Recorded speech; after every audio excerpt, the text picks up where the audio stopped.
I believe I've been blessed through the challenges of my life, been blessed with reflections, contemplations, navigation, if you will, through what I've called the abyss. So I've had a desire to communicate. For me, the written word is one of the most complicated ways to try to do that because of semantics, of how we think about words and how, right? And so really trying to express authenticity in a way that would perhaps assist someone reading, not that they would be wanting to go through my journey, but assist them to understand their own journey in a way that gives them more personal freedom with it, that they can feel something about the beauty of themselves, the hero or heroine of themselves in my work because of what I've experienced. I do think there was a point in the book with my father where I could have kept my perception of him as it was for the rest of my life and lived in traumatic separation from him.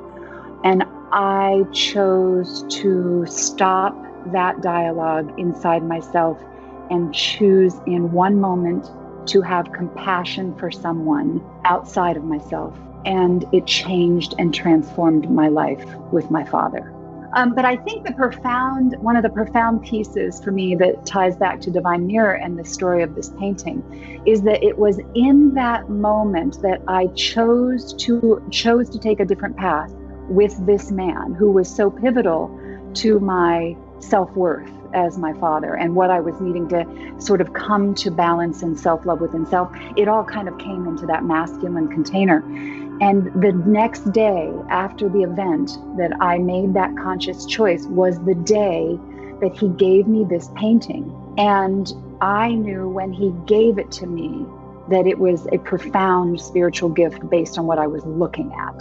The through line, if you will, is the healing primarily with my father and also with my mother. And I call it a healing because my perception and my experience of who they were when I started the journey and became aware of the starting of the journey to where I ended up was such an arc that was all accessed through my own heart. They didn't have to do anything. They didn't have to change. They didn't have to be anything other than they were.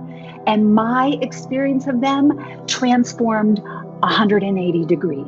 I can look back before going sort of through this journey of shadow and darkness and trying to emerge from my own ancestral suffering, if you will, some would call it that I, in a moment, stopped the noise, stopped the anger at self, stopped what we'll call the self-loathing, and I hugged myself and cried with myself and told myself that I loved myself, even if I couldn't see it anywhere around me. It was going to be okay, like comforting a small child, that if we can just find one glimmer, one sliver of compassion for self in this amazingly challenging journey we call life, that it opens a tiny little doorway into the heart that I believe everything is through that keyhole.